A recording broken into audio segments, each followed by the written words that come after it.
Okay, this is part 2 of our pH estimations. And what I want to show you here is if I got some experimental data to make a really diluted solution, which are the kinds of things we will see in nature, okay, how can I estimate the pH from that data? Okay. Now, just to refresh your memory, the pH scale goes from 0, 7, 14. Anything below 7 is an acid. Anything above 7 is a base. And most of the time, we can figure out if something is going to be an acid or a base just by the formula that we see up here, because you've already gotten used to what some acids look like and what some bases look like, what's common in those things. However, I could go in my lab and I could mix up a solution that actually comes out with a negative pH. It's just really super concentrated. I could mix up a base that comes out with a pH just barely over 14, but it's also super concentrated. This is designed to find things that are communicate things that are very diluted, the type of things we would find in nature, okay, or the type of things that we would just run into in everyday life. So I have some data up here, and I just want to walk you through how you would estimate the pH. And I say estimate because you don't have to use a calculator to calculate pHs. Those of you who move on to chemistry, we're going to go through how to do that specifically. But via video, that's going to be really tough to do, especially when everybody has different kinds of calculators. Each one has its own little quirks. So we're not going to mess with that right now. We're just going to estimate. So let's take a look at this one first. This says 3.6 grams of hydrochloric acid. Hey, we already know this is going to be an acid. So we kind of know that the pH of this thing had better end up on this side of the scale. Okay? So that's just something I'm kind of gathering right from the beginning. Now, I'm going to go through and take this data, 3.6 grams of hydrochloric acid in 100 liters of water, and see what the pH would end up being. Okay, so I'm going to take 3.6 grams of HCl,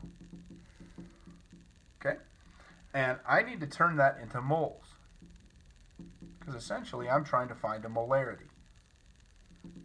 Okay, and this is something we've done many, many times. I'm going to find the weight of this from the periodic table. Okay, and the weight of that is going to be, the molar mass is 1 and 35.5.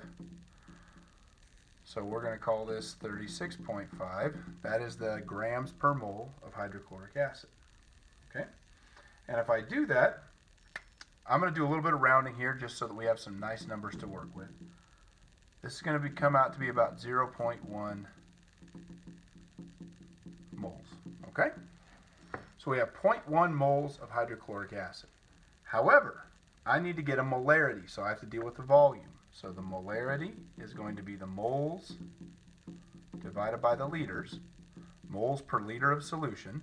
So I'm going to take 0.1 moles of hydrochloric acid divided by 100 liters. And when I do this, I get a value of 0.001 molar. Okay?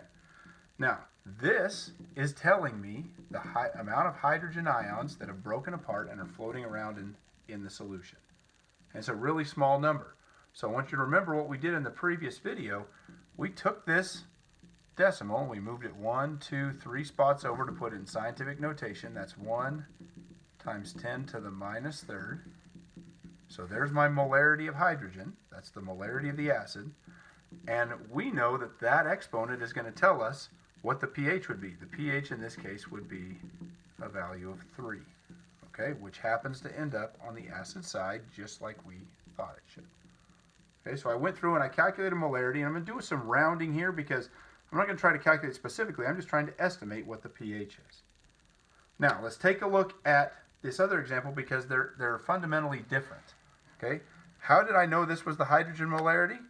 Well, because hydrogen was in the chemical formula. That's one of the ions that's going to break apart. Well, let's look at sodium hydroxide. By now, you should be able to notice that if there's hydroxide in the formula, this is going to be a base. And if it's a base, it better end up on this side of the pH scale. Okay, so what we're really looking for here is the OH molecule, ion, the hydroxide ion.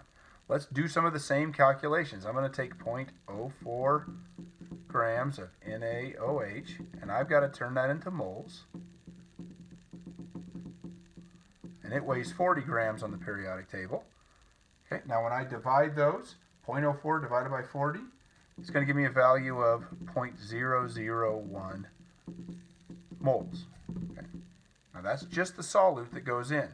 We're putting that into 10 liters of water, so I'm going to divide that by 10 liters. I'm trying to get this into a molarity. If I divide that by 10 liters, I'm going to get a value of molarity that is 0.0001. It gets even smaller. Okay. Now let's think about what that means. That's a molarity. Over here it was the molarity of hydrogen because hydrogen was in the formula. This time it's a molarity of hydroxide because hydroxide is the ion that's breaking apart. This is my hydroxide amount. Okay.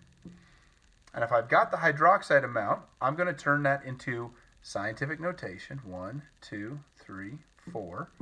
This is 1 times 10 to the minus 4th molar, and that's my hydroxide ion.